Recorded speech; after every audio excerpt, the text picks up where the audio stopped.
Hello, welcome back to my channel. I hope that this is coming through very themed out to you, and maybe you can kind of guess what we're going to be doing today. I have some of the items from the Pat McGrath X Bridgerton collection, the second one. I have quite a few thoughts about this collection, so we're just going to hurry and dive straight on into this tutorial. I'm going to grab my P. Louise Acid Rain blank canvas, and then just this little kabuki brush. I should probably invest in some new ones so that I can like actually tell you guys what these are. Just had them for so long. If it's not broke, don't fix it, right? I want to go in with a base that has some pigmentation to it, because the look I'm thinking I want to do is gonna not have blank space, but like kind of sheared out a little bit. I'm gonna go for more of that like romantic vibe. Okay, so here are the colors in the palette. I've obviously played around with all of these. I've had it for a minute. I wanted to form my proper thoughts on it. I'm gonna grab my Rose and Ben E28, and I'm gonna go in with Regency Romance, the lightest of the pink colors. And I'm gonna take this and start like tapping and building that into the crease. And I'm not taking it like right into the crease. I'm kind of going right above the crease.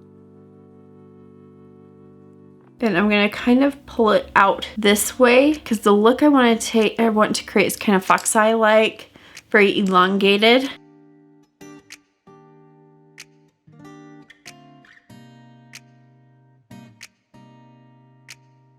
And then take it above the crease and into the inner corner area. Sometimes I'm not sure what to say. Most times I get lost in my way. So of course there's no eyebrow highlight, so I'm gonna go in with my Visart 04. I just cannot skip this step. I'm gonna take it right under the brow, and then on the inner corner as well.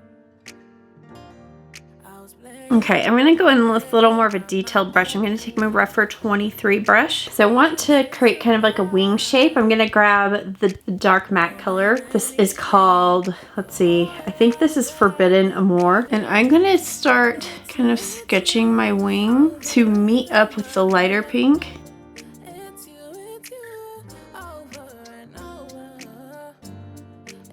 And I want to create that same wing shape like that, but I don't want this to be blank space. I want it to be filled in, and then connect it to this area. How could I ever escape from you?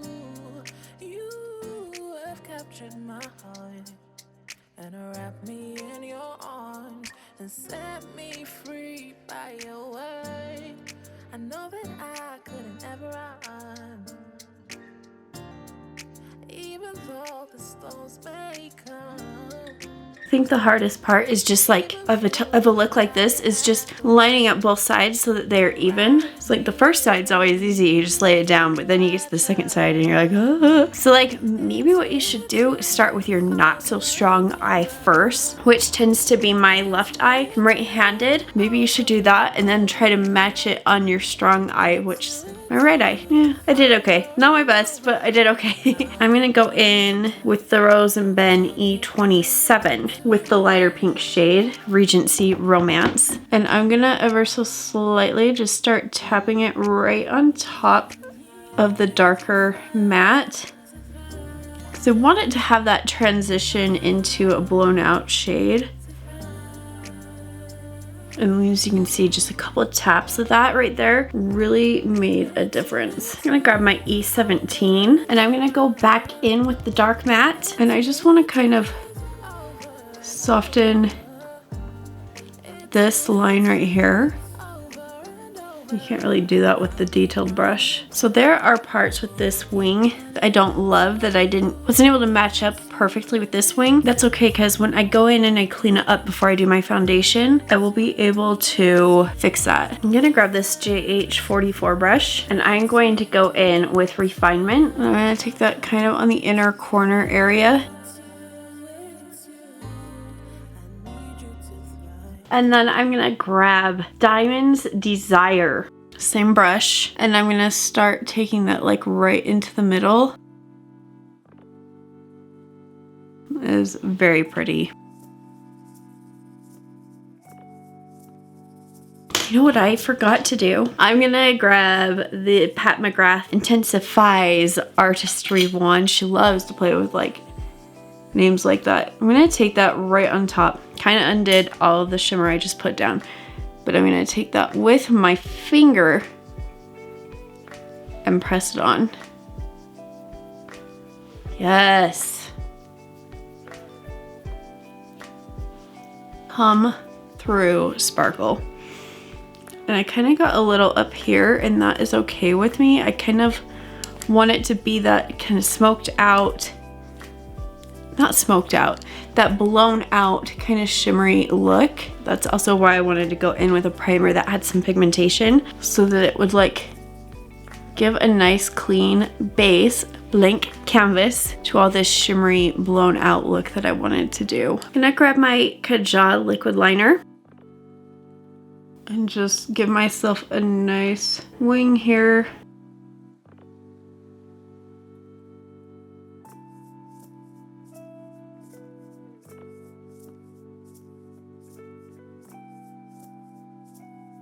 Some looks where they elongated their tear duct line right there. And I always think that's so beautiful. I always struggle with the execution on it just a little bit. You know that joke where it's like your eyeliner can smell fear?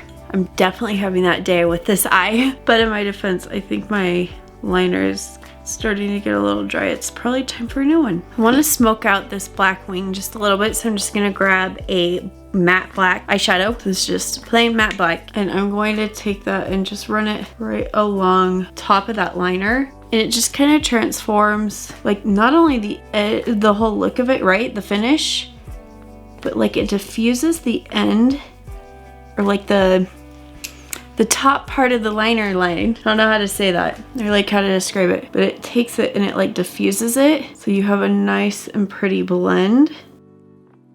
I don't like liner that's like so harsh and sharp. Like I want it to be sharp as a wing, right? But I don't want it to be like a sharp edge, if that makes sense. I'm gonna take some makeup remover, and then this is just a pointed concealer brush. It's my 705 from Morphe. And then I'm just going to sharpen and clean up that line. If you press it into the skin and then drag it, you can get a nice swoop. So I'm going to hurry and do my complexion real quick, and then we'll be right back. You know what? I forgot about one step that I wanted to do. I'm gonna grab a clean Rephr 23 brush, and I'm going to go in to Forever Charmed. Pat McGrath, she will always play around with colors a little more, sometimes a little more daring than my taste, but I'm gonna take that kind of right here in the front, on top of the wing, to give it some more dimension and pop. Ooh, I do like that. That's fun. It's totally different for anything I have like ever done, just in like the first half. Okay, that's it. Now I'll finish my face. I am done with the face makeup. I'm gonna grab my Pat McGrath Extreme Black Dark Star Mascara, and I'm going to apply this to my upper lashes. And I have really been enjoying this mascara a lot more than I thought I might. Like freaking crap. And I'm gonna go back in with my little detail Rephr 23, and then the dark matte for Vegamour. And I'm going to take that just on like the outer half.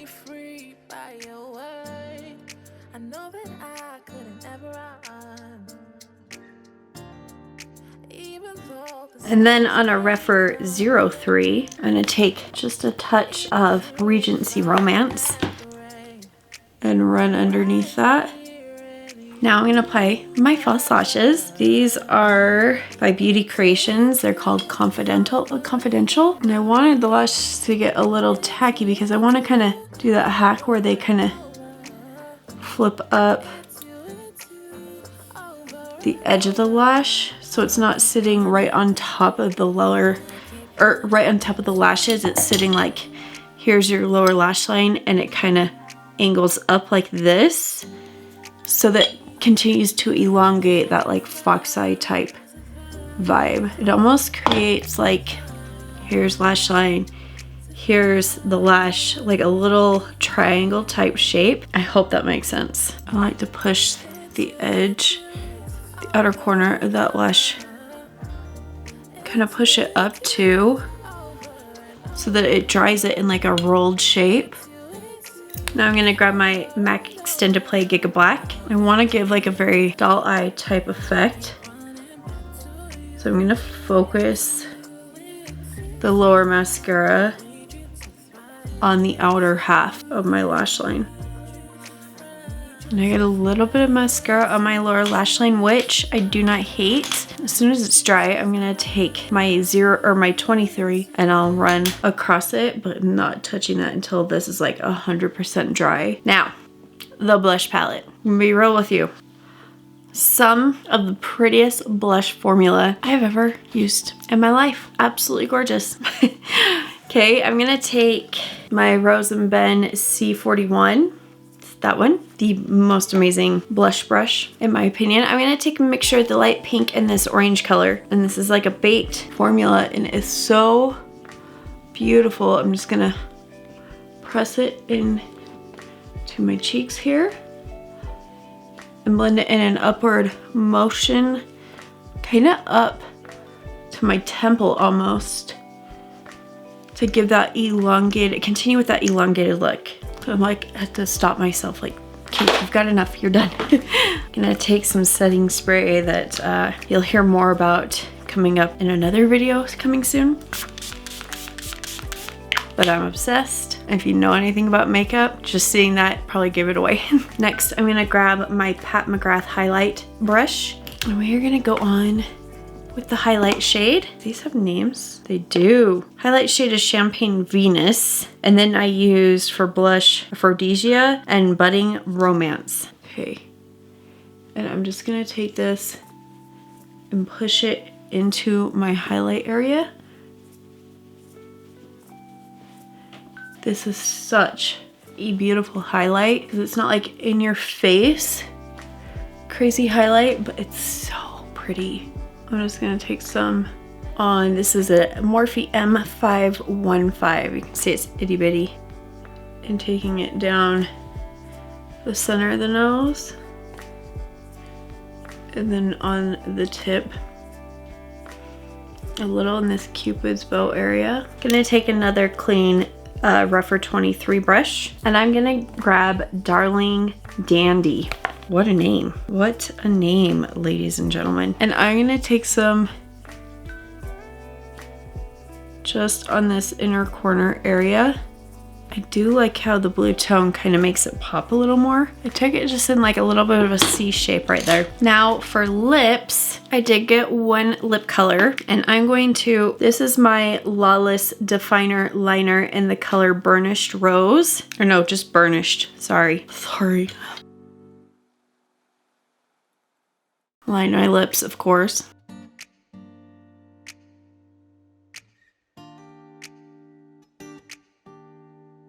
I got the lipstick color Infatuation,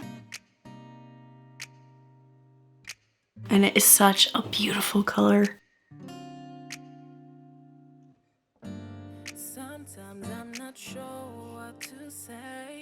Okay, I'm just gonna take a clean concealer brush and run it along the edges. So this is my completed look using the Pat McGrath x Bridgerton 2 collection. I'm not gonna lie, I'm kind of obsessed with the way that this turned out. I was able to use all the colors within the palette, which I didn't think I was going to be able to do, but in a way where I feel like it looks very beautiful because there's just like little pops of those colors. For my thoughts on this collection, it is a beautiful collection. if you do not have anything from Pat McGrath, it is a great purchase for you. You get some of like one of my all-time favorite shades, like the closest. I mean, I don't think it's exactly the same, and I'll swatch it, but this shade right here is really similar to the shade from the Sublime Bronze Seduction Mothership palette. Here's Bronze Seduction, this shade right here, and if you can tell, it's the shade I have used the most. Basically, when I repurchase a second one of these palettes, it's going to be to replace that shade because I'm going to use it the fastest. And I'm going to swatch it on my arm here. Okay, so this is the one from Bronze Seduction. And then from the Pat McGrath Bridgerton palette, let me build it up here. Because these are shades that, like, they're supposed to be a little see-through, I guess you could say. There's Bronze Seduction, there's Bridgerton. So you can see they are extremely similar. Like Bridgerton maybe is just like a hair smidge lighter. This one right here, this is Subversive. And you have this shade right here. And I actually just got this one and added it to my collection. Okay, there's that one there. And then you have this one from the Pat McGrath Bridgerton. And you can see, again, almost identical. And then, if you got the first Bridgerton palette, to me, they're extremely similar with those pinks. Very similar here and here. Very similar here and here. Here and here. This one's kind of like a mix between the two. You can definitely recreate it. This is more of like a purpley icy special shade of hers. I mean, it's not the exact same, but a similar vibe. Point is, if you are a Pat McGrath collector and the special shades that are in this palette, probably already have. If you have this one, you have all those purple shades. As I drop it and break it, please no, they're still good. So I don't know, for me, since this is my like all-time favorite shade, like of all time, makes me tempted to keep it just so I can have more of that color. But is that a realistic thing to do? It's kind of a dumb thing to do in my opinion. So it's just gonna be up to you if you think that it's going to be worth it to have those within your collection, or if you don't have any of those palettes and you want those colors at a good price, it's still going to be a great purchase. How pretty. So pretty, the packaging, the way that they did it on these, like the design. It's the cardboard packaging, so it's not like the high-end Mothership palettes. Then we have the beautiful blush palette, Blushing Delights. I am so torn about this because I absolutely love these blushes. They are some of the prettiest, no. They are the prettiest blushes in my entire collection, period. They're gorgeous, but this packaging, man, I mean, look at this. It's almost as big as my head. You can see they are raised, but they're sitting at the top of this. So there's literally all this space here of just empty nothing. Like why? It makes me want to depan these and put them into a smaller palette that's more realistic. The fact that this is going to take up so much room in my vanity drawers is kind of like, like I hate that, but they're so dang gorgeous. I could just pop these off, honestly. Could just pop them off. And then if I want, I can keep the lid and put it back into my case with all the rest of my Pat McGrath packaging that I have. The prettiest blushes I have ever used, hands down. Crappy packaging.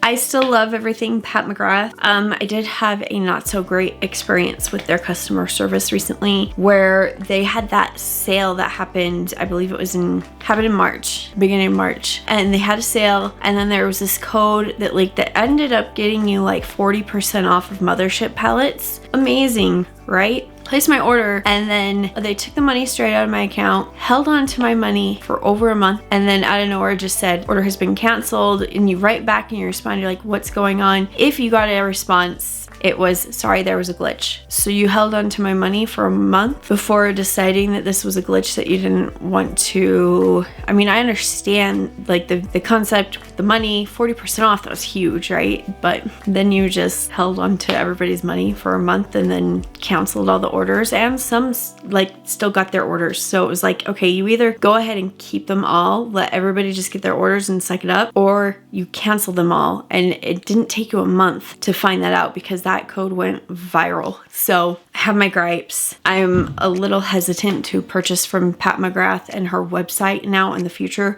as a result of this. I had purchased these all after that. So I don't know, you guys, they do not have great customer service. I have seen plenty of people complaining about it in the comment sections on their posts for a long time now. And then that just kind of was like cherry on top. So when you're purchasing such a luxury brand, spending a ton of money on the products, it just was very disheartening to see and made me very sad that that was the experience that I had. And I know so many of you also had that experience. So as I'm sitting here supporting a brand, I also want to be real and talk about some of the issues that surround it. And up until now, all my experiences had been very, very pleasant. So yeah. But anyways, Pat McGrath is known for, like, in her palettes, reusing a lot of her already existing shades and then just repackaging them and placing them together. So I wanted you to know that, like, if you are a Bridgerton or if you are a Pat McGrath fan and you have so many of her other palettes, you probably already have everything within this palette. If you don't have her palettes, this is a great opportunity to get some of those beautiful shades. So those are all my thoughts there. I don't love to speak, like, negatively or harshly on brands or other products because things are so different for everybody, but like the customer service experience really was not luxury brand status, and that's all I'll say about that. But this look is luxury brand status, I think. I feel, I mean, obviously the hair and the crown and all the accessories, I totally went all out for this one. I hope you guys liked this video. If you did, leave any comments, requests, questions, anything down below. I love to talk to you guys. Go ahead and give this video a big ol' thumbs up if you liked it. Hit that notification bell right there. And subscribe to my channel. That way you'll be notified every time I upload a new video. And I will see you guys in the next one. Bye. Over and over.